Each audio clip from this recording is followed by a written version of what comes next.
buenas tardes y muchas gracias por estar aquí. La verdad que teníamos un poco de miedo con esto a estas alturas del curso, que suele haber poca gente, pero bueno, la verdad que hoy se está mucho mejor aquí dentro que en la calle.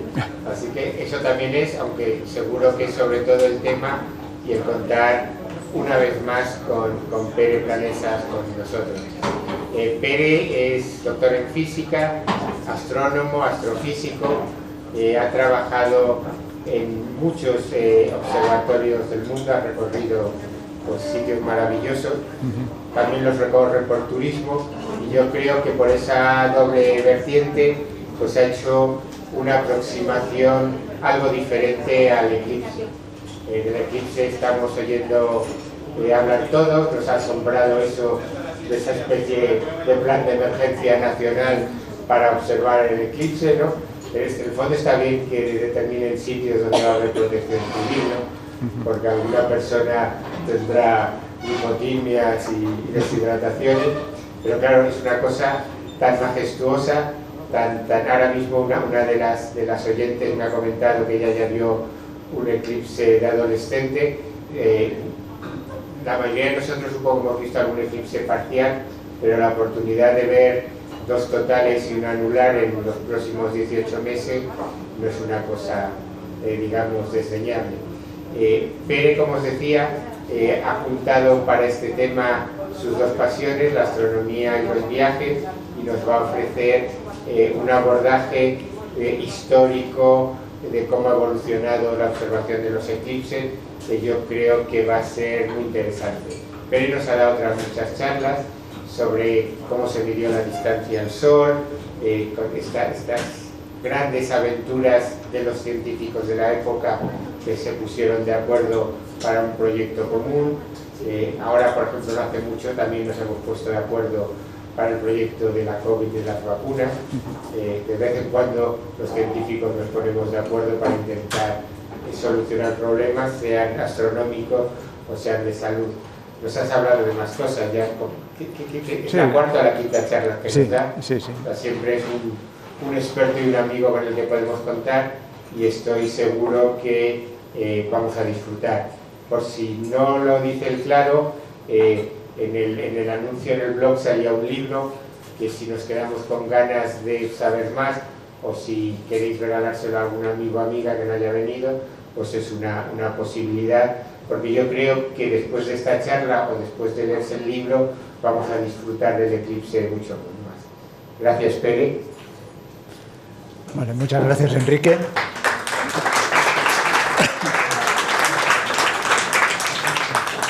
Bueno, buenas tardes. Muchas gracias por participar en esta sesión de Ciencia con Chocolate, que ya lleva un par de décadas, ¿no? Creo, realizándose. 2011. Pues sí, es bastante tiempo, sí. Y en las que, bueno, me habéis invitado varias veces y la verdad que siempre es un placer participar en ellas. Hoy de lo que vamos a hablar es de lo que va a ocurrir el 12 de agosto. Que como todos sabéis, el 12 de agosto es el día de las Perseidas, esa lluvia de meteoros que caen a la atmósfera, que llamamos lluvia de estrellas. No son estrellas, pero bueno. Este año va a ser especial porque no va a haber luna, y al no haber luna vamos a poder ver la lluvia de las Perseidas mucho mejor. No va a haber luna porque justo el 12 de agosto hay luna nueva. Y no es una luna nueva cualquiera, porque es una luna nueva que se va a dar en un punto muy particular del cielo, el sitio donde se cruzan la trayectoria del Sol y la trayectoria de la Luna. En ese sitio van a coincidir Sol y Luna, con lo cual la Luna va a tapar el Sol. Además, en esta época del año es cuando el Sol está más lejos de la Tierra, o sea que se ve un poco más pequeñito. Y como la Luna va a estar un poco más cerca de la media, digamos, lo va a tapar totalmente, es decir, va a ser un eclipse total de Sol. Además, no es un eclipse total cualquiera tampoco, por una razón. Es el primero que vamos a poder ver en Europa desde el siglo pasado. El último fue en 1999, que quizá alguno vio. ¿Y de dónde vamos a poderlo ver en Europa? Pues bueno, un poco en la costa occidental de Groenlandia, donde no creo que vaya nadie, ni siquiera J.D. Vance creo que vaya a ir por allá. Se va a poder ver en un extremo de oeste de Islandia, donde cabe muy poca gente, Y en España, en una buena parte de España, se va a poder ver el eclipse como total y en el resto como parcial. O sea que va a ser un espectáculo para todos nosotros y para los que vengan. Agosto es un mes vacacional, vienen muchos turistas a España. Este año vendrán más, seguro. Bueno, vamos a ver un poco lo que es un... Se ha ido la señal de aquí. Sí, a ver.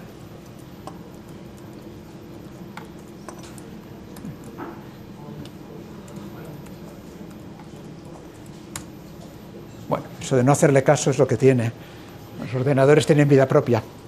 En fin, un eclipse es realmente un espectáculo. Hay que pensarlo también.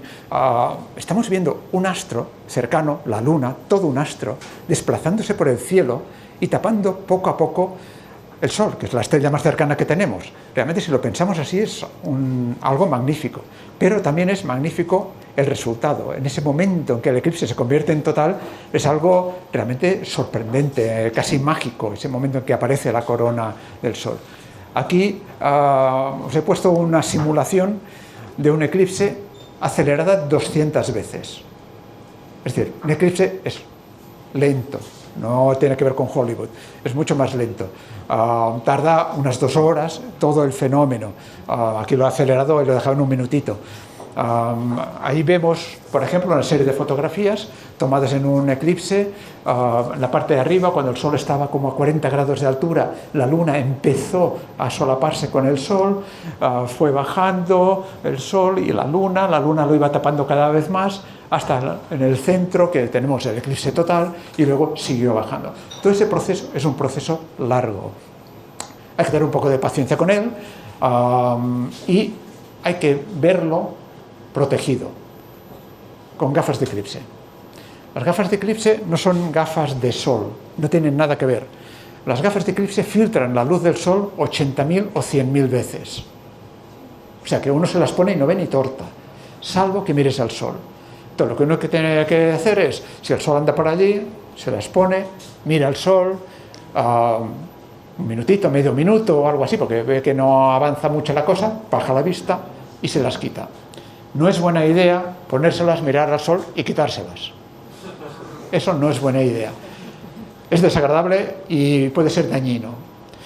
Mientras tanto, mientras dejamos que la Luna vaya cubriendo el Sol, dejamos pasar 5 minutos, 10 minutos, charlamos, tal, pasamos las gafas de eclipse a otra persona, salvo que esa otra persona haya sido operada de cataratas o de la vista recientemente o que tenga una especial sensibilidad, en cuyo caso tiene que haber ese avance de la Luna sobre el Sol de otra manera distinta, no con gafas de eclipse. Y en el momento que ya la Luna cubre totalmente el Sol, entonces ya ni gafas ni nada. Entonces hay que verlo y disfrutarlo porque ya no es dañino. La corona solar brilla 1.000.000 de veces menos que el Sol. Así que ya no hay problema. ¿De acuerdo? ¿Queda claro cómo se usan las gafas de eclipse? Bien. Y si uno no puede usar gafas de eclipse, ¿qué hace? Pues vamos a ver. Pues proyectar el Sol. Uno coge una cartulina, le hace algún agujerito, se pone de espaldas al Sol, si el Sol está allí, pues yo me pondría por aquí, haría que la luz del Sol pasara por uno de los agujeritos y vería una imagen en el suelo o en otra cartulina, dependiendo del tamaño del agujero, pues habrá que separarlas más o menos, ¿no? O proyectarlo en una pared. Hay quien usa una espumadera y así ve un montón, decenas de eclipsitos desarrollándose. Esa es la manera más inocua, digamos, no tiene ningún peligro a la hora de ver un eclipse. ¿De acuerdo? ¿Cómo va a ser el eclipse que vamos a ver nosotros? Pues no va a ser como el de Zambia de la izquierda, va a ser como el de la derecha. En el norte de la provincia de Madrid el Sol se va a eclipsar del todo a unos 7 grados de altura sobre el horizonte. Va a estar muy bajo. Así que tenemos que escoger con mucho cuidado dónde vamos. Tiene que ser un lugar donde, bueno, no nos lo tape un árbol, un edificio, una colina. Tenemos que buscar un sitio del horizonte que esté bien despejado, porque 7 grados son muy poca cosa. Para haceros una idea, os pongo ahí un ejemplo.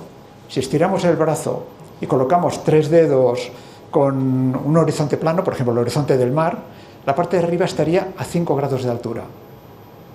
Con un puño estaría a 10 grados de altura. El sol nosotros lo vamos a ver a 7 grados en el norte de Madrid, de la provincia de Madrid. O sea que va a estar muy bajo sobre el horizonte. Hay que escoger con mucho cuidado el lugar donde vamos a verlo. ¿De acuerdo? Una vez escogido ese lugar, si queréis saber cómo se verá, pues os vais a cualquier sitio que penséis que puede ser bueno y mirad a qué altura está el sol 3/4 de hora de la puesta de sol oficial.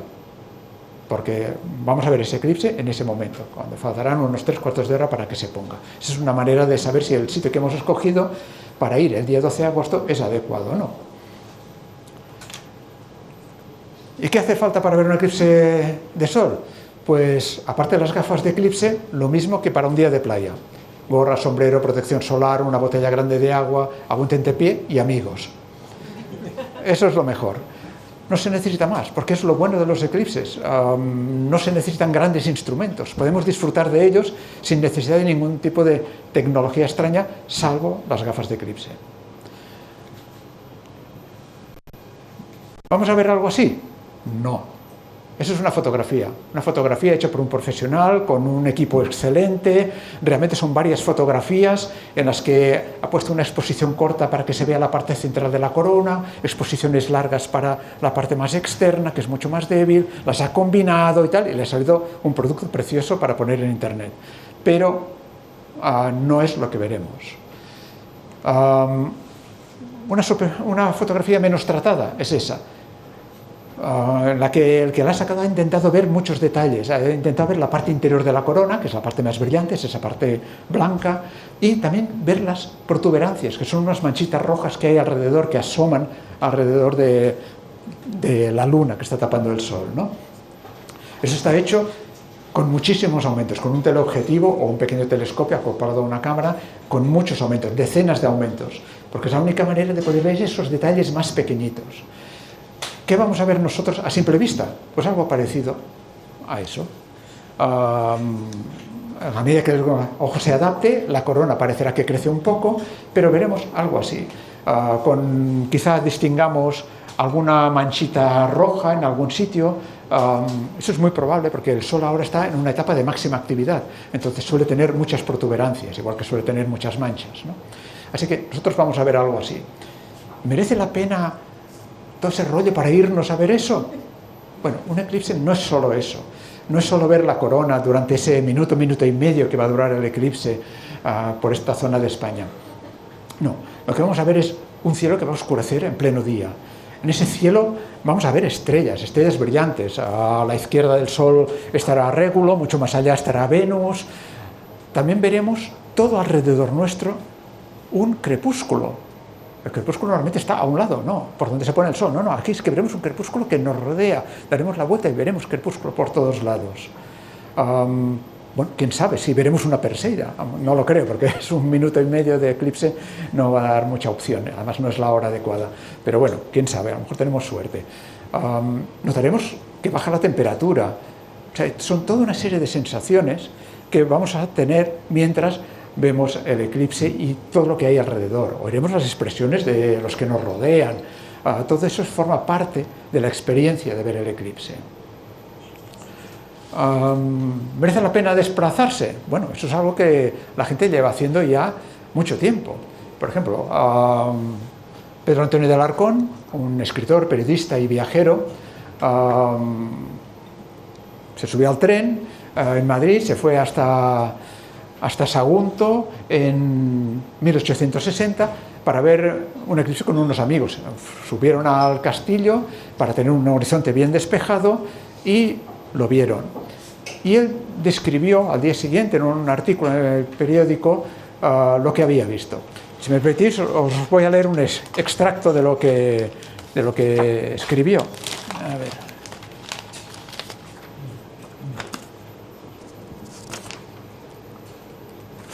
Era julio, cerca del mar.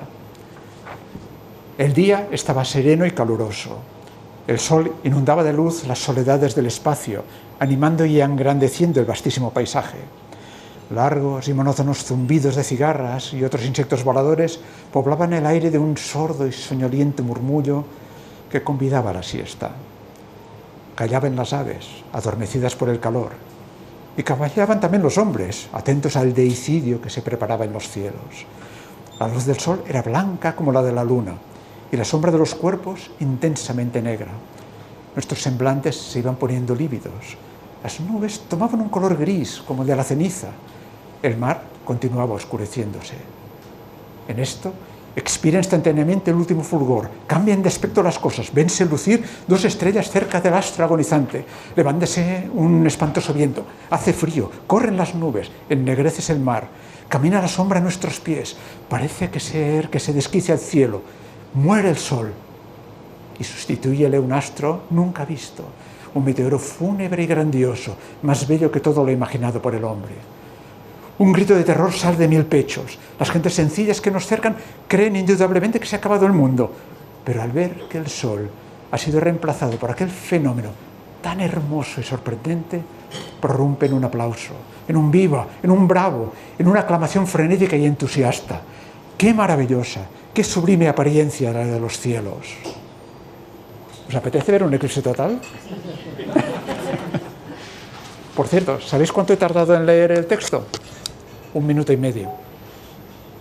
Eso es lo que durará el eclipse. Es fugaz, pero no importa. Merece la pena. Los primeros que fueron capaces de predecir los eclipses de sol fueron los griegos de la época del helenismo, o sea, no hace más de 2000 años, un poco más de 2000 años. También trataban de calcular si el eclipse iba a ser total o no iba a ser total, pero bueno, fallaban muchas veces. Incluso siglos después tenemos, por ejemplo, al gran astrónomo medieval árabe Al-Batani, que hizo los cálculos siguiendo la receta de los griegos y le salió que el año 901 iba a haber un eclipse total. Dijo, bueno, eso lo quiero ver.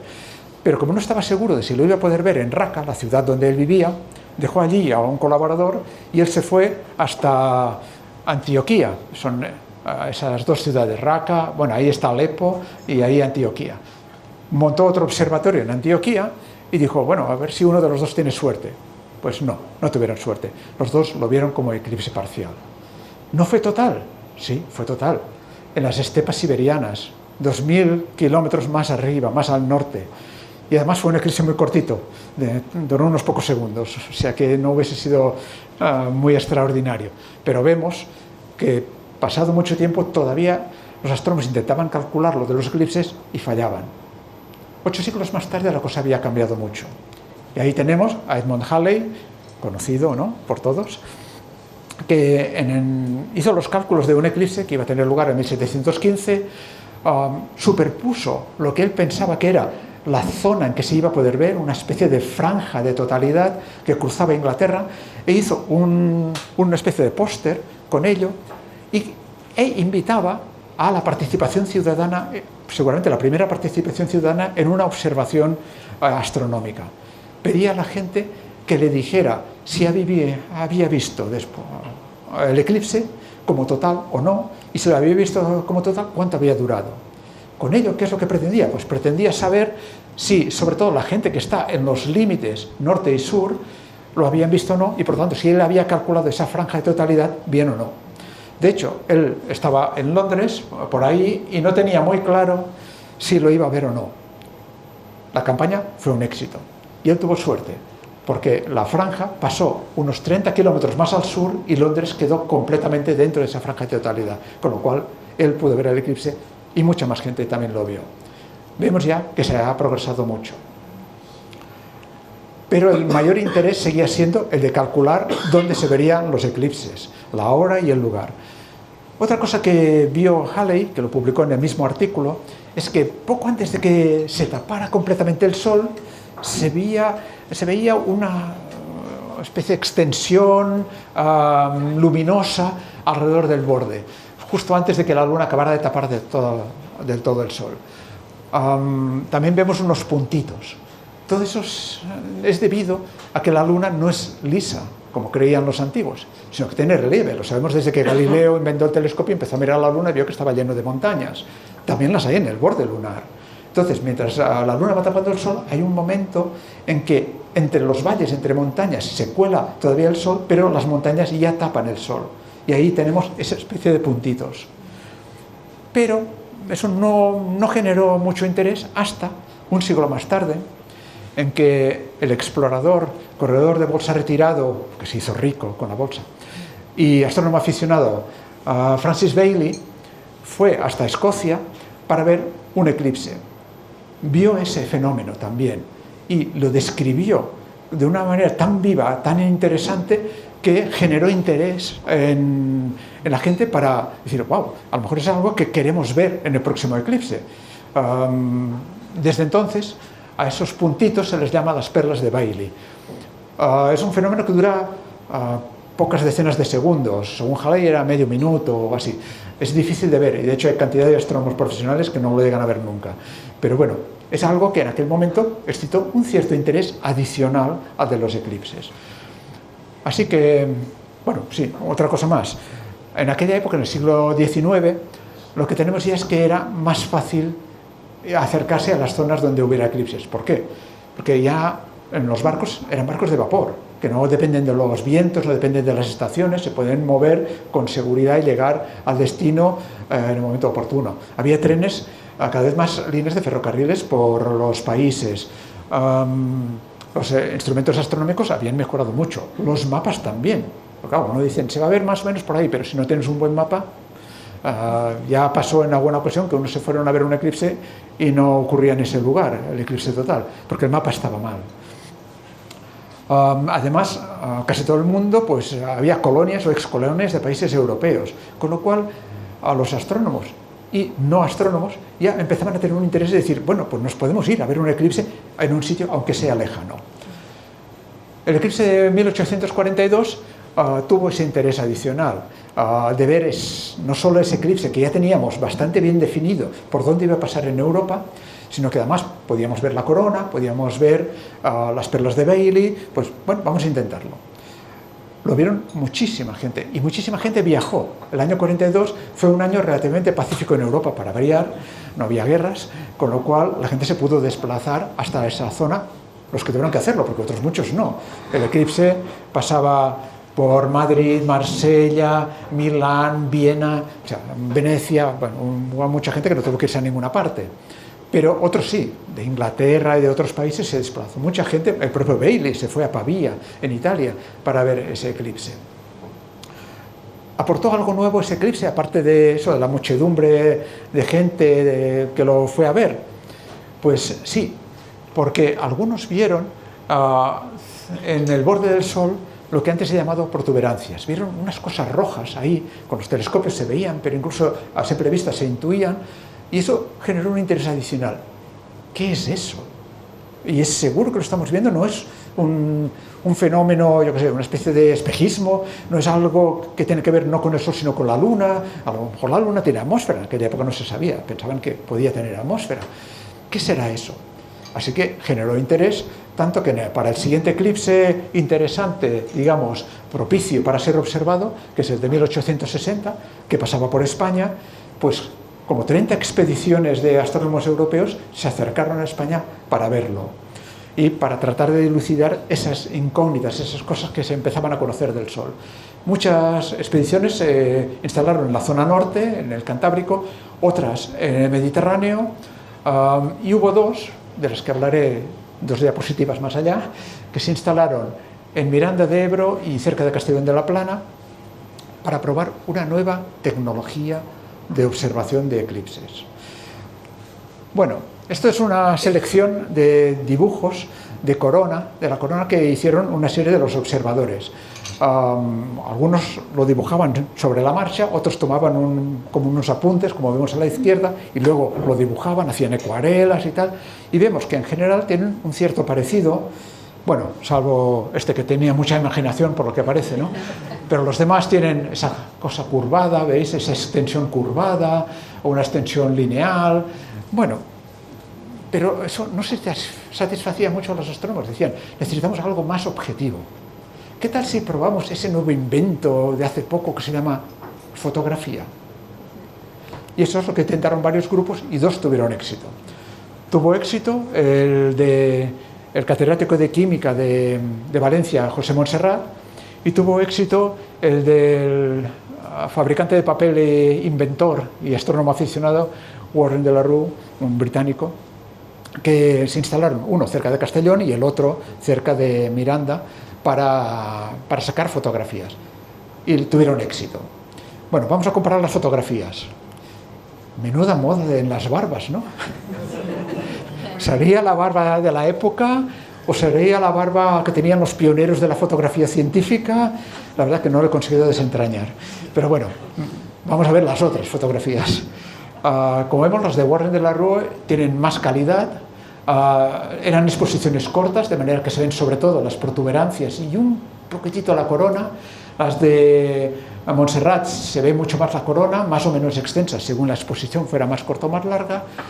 Eso ya demostró que sí, que la fotografía se podía usar, que había que hacerlo con más cuidado, teniendo en cuenta lo que se había aprendido en ese caso, y que en siguientes eclipses había que usar esa tecnología para tener datos objetivos, ya no la impresión que tiene cada uno de ver la corona o las protuberancias. Y además había que desentrañar eso de qué son las protuberancias, ¿no? En fin, bueno, ahí tenemos a Warren de la Rue con su equipo y parte de la gente del pueblo de Ribavellosa, que es donde se instaló para ver el eclipse y sacar las fotografías. En fin, en los siguientes eclipses se iban haciendo dibujos de las protuberancias, tratando de saber qué es eso. Parece que sí, que están en el Sol, son rojas, en eso parecía estar todo el mundo de acuerdo, pero ¿qué son? O sea, montañas no podían ser, porque, bueno, a esta tan curvada, por ejemplo, se desmoronaría con la gravedad tan fuerte del Sol. ¿Qué eran? Grandes erupciones, explosiones gigantescas, nubes de polvo, nubes de ceniza, de humo, llamaradas, como dijo alguien. ¿Qué era? Pues bueno, vamos a esperar al siguiente eclipse, a ver si lo descubrimos. El siguiente eclipse interesante fue el de 1868. Un eclipse muy largo, de los más largos que se dan, de 7 minutos. El más largo que se puede dar es de 7 minutos y medio. O sea, de 7 minutos era muy, muy atractivo. Cruzaba diversos países, entonces se mandaron expediciones, gente de esos países se fue con equipo a ver el eclipse. Se le llamó gran eclipse indio porque muchas de las expediciones se centraron en la India, pero también las hubo en Malasia. De hecho, el rey de Siam, que era astrónomo aficionado, pues fue para allá, que por cierto, si habéis visto la película Ana y el rey, es ese rey. Ese rey era aficionado a la astronomía. Así que se fueron para allá. Hubo gente que disponía de barcos, marinos, que estaban por la zona de Indonesia y se fueron hacia Borneo o hacia la isla Célebes. El gobernador español de Filipinas mandó a un equipo a la isla Célebes, eran los que se encargaban del observatorio meteorológico, les mandó a observar el eclipse. A los europeos que tenían menos dinero pues se quedaban en el sur de lo que ahora es Yemen, sería más barato, estaba más cerca. De manera que hubo una gran cantidad de expediciones. La mayor parte hicieron las observaciones clásicas, pero hubo algunos que intentaron algo nuevo, otra nueva tecnología. Como sabemos, un prisma o unas gotitas de agua después de la lluvia dispersan la luz del sol y generan un arco iris en que están todos los colores. Un par de científicos, un químico y un físico, pocos años antes de ese eclipse, hicieron unos experimentos de laboratorio en que ponían incandescentes elementos químicos y miraban su espectro, a ver de qué colores salía. Y no salía de todos los colores, sino que salía de colores muy determinados. El sodio daba un único color ámbar, que es el color de las farolas de alumbrado público, porque son de vapor de sodio. El litio daba otras líneas distintas, el calcio otras líneas. Caramba, qué curioso. Resulta que cada elemento químico, cuando lo calentamos, lo ponemos incandescente, emite unos colores muy determinados, como si fueran un código de barras que permite identificar ese elemento. Entonces, podemos usar esa técnica para tratar de desentrañar de qué están hechas las protuberancias, siempre y cuando sean material incandescente. Y bueno, y eso es lo que consiguieron algunos, en particular el francés Jules Janssen, que encontró que las protuberancias tenían una raya roja que que es del hidrógeno, una raya azul del hidrógeno también, la raya ámbar del sodio y alguna más. Entonces dijo, bueno, pues sí, las protuberancias son un gas incandescente, no solo están en el Sol, sino que es gas incandescente y sobre todo están hechas de hidrógeno. Pero además, como esas rayas no se ven normalmente en el Sol, dijo, pues puedo tratar de verlas apuntando a las protuberancias aunque el Sol no esté eclipsado. Y vio que era posible. Entonces se podía estudiar el Sol, o las protuberancias al menos, sin necesidad de eclipse. Con lo cual dijo muy ufano, me enviaron a ver un eclipse de 5 minutos y he vuelto con un eclipse eterno. Porque realmente es que se podía hacer así. Y desde entonces es lo que se hace. Se pueden estudiar el Sol a base de espectroscopía y otras técnicas que se han ido añadiendo a esa, sin necesidad de que esperemos a un eclipse total. Y podemos sacar fotos magníficas, casi aterradoras, de lo que es una protuberancia, ¿no? Como he dicho, en el siglo XIX, a medida que avanzaba el siglo, más y más gente se apuntaba a viajar. Y ahí tenemos el caso de la inquieta norteamericana Mabel Loomis, que cuando a su marido, el astrónomo David Todd, le mandaron a observar un eclipse total a Japón, dijo, yo me apunto, esa no me la pierdo. Entonces, bueno, cruzaron Canadá, el Pacífico, llegaron a Japón, y ella fue después escribiendo artículos en la prensa y en revistas que se publicaban en Estados Unidos, describiendo el viaje, el exotismo de ese Japón que ella se encontró, su subida al monte Fuji. Ella es la primera occidental que subió hasta la cima del monte Fuji. En la subida además describió lo del mal de altura y tal. Y también iba a participar en el eclipse. Solo ir a un eclipse no sale gratis, hay que trabajar. Ella, como había estudiado música, canto y dibujo, iba a ser la encargada de dibujar la corona. Y ahí la tenemos, es la que sostiene la sombrilla. Todos son hombres, claro, salvo ella, que está ahí.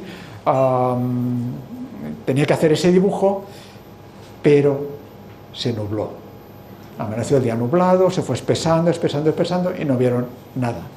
A pesar de lo cual, ella quedó tan entusiasmada con la experiencia que se apuntó a los siguientes 6 viajes que hizo su marido para ver eclipses, con lo cual viajó a Europa, al norte de África, e iba describiendo todo eso en sus artículos, iba dando conferencias por todo Estados Unidos, popularizando no solo el turismo, sino popularizando los eclipses. Y acabó publicando incluso un libro titulado Eclipses totales de Sol, que es un título que he adoptado para un libro que acabo de publicar. Le he dado el mismo título porque me parece muy acertado, y no es el único libro que publicó. En fin, llegamos a finales del siglo XIX y ya el interés para ver eclipses era tal, eclipses totales, era tal que la gente se iba incluso a sitios remotos. Por ejemplo, hubo un eclipse que solo se veía en la parte norte de Escandinavia, además era un eclipse corto, bajo sobre el horizonte, un poco como el que vamos a ver este año aquí en España, pero no importa. Se fletaron barcos hacia allá, grupos de aficionados, 50 o más aficionados, contrataban pasaje para allá, que cada uno se lo tenía que pagar, claro. Yates de millonarios fueron para allá, buques de guerra, un ballenero, todos se concentraron en un pueblito llamado Watso, desde donde pensaban ver el eclipse. Llegaron con antelación, de manera que la gente se dedicó a hacer un poco de turismo por los alrededores, haciendo excursiones en un vapor o excursiones por tierra, iban preparando los equipos, improvisaron alguna conferencia, incluso un baile de disfraces. Bueno, llega el día del eclipse, amanece, uy, hay alguna nubecilla por ahí, uy, qué mal, uy, que se nubla, no vieron nada. Qué decepción. Bueno, pues al siguiente. Lo único bueno que sé que pasó es que el maduro astrofotógrafo galés Isaacs y la astrónoma norteamericana Dorothea se enamoraron y unos años después se casaron. Y no es la única boda que ha dado lugar a algún eclipse total, que ha habido más. En fin, el eclipse de 1900 fue mucho mejor. Se veía en la costa este de Estados Unidos, en Europa se veía solo en Portugal y España, y a Portugal y España vinieron cantidad de observadores, una treintena de expediciones que se concentraron, la mayor parte de ellas, en la costa, alrededor de Elche, Alicante, y algunas más en el interior, porque cuanto más hacia el oeste, más largo era el eclipse, como ocurre en el de este año, donde más dura el eclipse es cuanto más cerca de Galicia estás, y además lo ves más alto en el horizonte, y cuanto más hacia el Mediterráneo, más bajito lo ves y más corto. O sea que aquí hicieron lo mismo, los astrónomos del Observatorio de Madrid fueron a Plasencia, y allí sacaron fotos, sacaron espectros para analizar esas cosas que decíamos antes. Y para ese eclipse tuvo un gran papel la prensa.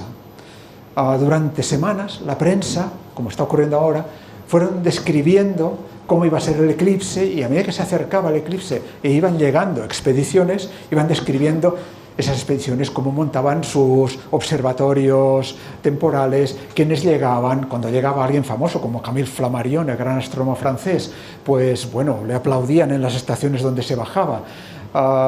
Se iba describiendo cómo colaboraban las autoridades locales en facilitar el trabajo a los astrónomos que iban instalando sus aparatos, cómo la gente local se acercaba también, algunos ocasionalmente iban a pie para allá o cogían una tartana y se acercaban a ver cómo se iba montando el observatorio, algunos cogían el autobús y se iban para allá también, hasta que llegó el día del eclipse. El día del eclipse ya fue el no va más. Trenes abarrotados a los que añadían vagones porque había tanta demanda para poder desplazarse a sitios como Navalmoral de la Mata, donde el eclipse se iba a ver como total, y se concentraron allí miles de personas para ver el eclipse. Y lo vieron. Esta vez no se nubló el cielo. Además, tuvo una cosa buena ese eclipse, digamos, que hizo que la gente, a través de la prensa, se interesara por la astronomía, se interesara un poco por la ciencia, y a partir de ese momento hubo más interés, de manera que cuando 5 años más tarde hubo otro eclipse de sol, que también pasaba por España, de hecho España era el único país europeo donde se iba a ver, pues, y el máximo se daba en España, y el máximo era de 4 minutos, lo cual es interesante, ahí cerca de Burgos, pues el interés fue aún mayor. La prensa dedicó tanto o más artículos continuamente, día a día, hablando del eclipse, de pronto dando la noticia que la familia real, con Alfonso XIII y el presidente del gobierno se iban a ir a Burgos a ver el eclipse, generaba eso más interés. Se iban a hacer observaciones desde globos, iban a lanzar globos hasta 4.000 metros de altura o más, tripulados, para poder hacer observaciones desde arriba, dejando parte de la atmósfera que a veces molesta un poco abajo, subiendo por encima de las nubes en caso que las hubiera, y las hubo. Bueno, miles de personas se dirigieron en tren hacia Burgos, se abarataron los precios, añadieron vagones, la gente se subía encima de los vagones incluso para llegar al destino. También a Sigüenza, mucha gente de Madrid se fue hacia Sigüenza, otros se quedaron con las ganas porque no cabían. De hecho, tuvo un gran éxito este eclipse de 1905. Hoy en día no son miles, son millones las personas que se desplazan para ver un eclipse. Ahí tenemos el eclipse de 2017, que cruzó Estados Unidos, tuvo el máximo en Kentucky. Claro, estamos ya en una época, 2017, en que todo el mundo dispone de coche, que es fácil desplazarse en avión porque hay billetes baratos, ya no es en tren sino en avión que uno se desplaza. Entonces era ideal poderse ir a toda esa zona, esa franja de totalidad que cruzaba el país, donde iba a poder verse como total. Se vendieron millones de gafas de eclipse, las homologadas, las sin homologar, las falsificadas, de todo se vendió. Eso hay que tener un poco de cuidado. Afortunadamente todas estaban bien, incluso las no homologadas estaban bien, pero bueno, también es una época en que todo el mundo dispone del teléfono móvil, pero ya teléfono inteligente, en que tienes una cámara, puedes grabar vídeos, puedes compartir lo que estás viendo con otras gentes en tiempo real. Entonces todo eso genera mucho más interés para que la gente se desplazara al lugar del eclipse. Se interrumpieron las obras en las interestatales, la policía dirigía a la gente hacia zonas preparadas donde pudieran aparcar miles de coches. O sea, hay toda una logística muy compleja en un caso así en que millones de personas quieren ver el eclipse, ¿no? El problema principal quizá fue a la vuelta. Cuando termina el eclipse todo el mundo quiere volver a la vez. A la ida no, a lo mejor vas incluso con días de antelación, has alquilado un apartamento, un bungalow o lo que sea. Bueno, sí, eso es otro problema. Los precios se habían más que triplicado cuando querías reservar algo en la zona cercana al eclipse o la zona del eclipse total, ¿no? Pero bueno, lo malo es al volver. Todo el mundo quiere volver al mismo tiempo, entonces grandes atascos, la gente llegaba a ciudades donde quizás coincidían con la hora punta local, hubo accidentes. Bueno, hay que tomárselo con calma a la hora de volver a casa después de un eclipse. Y lo digo porque el próximo eclipse va a darse poco antes de que se ponga el sol. Entonces, con calma, de vuelta a casa. Pocos años después hubo otro eclipse, el 2024. Este cruzaba México y Estados Unidos. Era más largo, duraba más de 4 minutos. México era el lugar ideal para verlo. El tiempo suele estar despejado. Ahí en el mes de abril tuvieron un tiempo fantástico. Miles y miles de personas vieron el eclipse, fue algo muy compartido por todo el mundo, con niños con las gafas de eclipse y tal. De hecho, el año 2024 es el año en que más gafas de eclipse se han vendido en el mundo, 100 millones. O sea, se venden muchas, hay muchas empresas fabricándolas porque son negocio. Aquí vemos la ocupación de los alojamientos. Vemos que en la zona de la totalidad y en los alrededores estaba la ocupación al 100%. El rojo significa 100% de ocupación. Problema. Se nubló. En la parte de Estados Unidos. En algunas zonas las nubes eran muy finitas, en otras partes eran espesas. ¿Y eso qué generó? Pues desplazamientos. Todo el mundo buscando otro lugar. Así que en este mapa, cuanto más oscuro, más coches moviéndose. O sea, todo el mundo tratando de buscar un sitio donde pudieran ver el sol cerca de donde se encontraban, ¿no? Hubo otra gente que ya el día anterior empezó a comprar billetes de avión, se agotaron rápidamente, ya no había coches de alquiler. Bueno, fue un poco caótico quien quería moverse a otro lugar sin tenerlo planificado con antelación. Pero bueno, hubo bastante gente que puede disfrutar del eclipse a pesar de todo, ¿no? Bueno, esta década, de todas formas, es la década de los eclipses de España. Vamos a tener 3 en 18 meses, como ha dicho Enrique. Tenemos, el último va a ser un eclipse anular. Es en enero es cuando el Sol está más cerca de la Tierra, por lo tanto se le ve más grande, y si la Luna en esos momentos está en una parte de su órbita, que es un poco más pequeñita, pues no llega a tapar totalmente el Sol. Si se alinean totalmente, lo que acabamos viendo es un anillo alrededor del Sol. Vimos uno en 2005, que se pudo ver desde Madrid. El de 2028 es un eclipse anular más largo, pero mucho más bajo, pilla como a 7 grados sobre el horizonte si uno está por ahí por Huelva, Cádiz, Sevilla, de manera que, bueno, puede ser un poco problemático, pero quién sabe. Los interesantes de verdad, de los que estamos hablando, son los eclipses totales, son los que son realmente maravillosos, ¿no?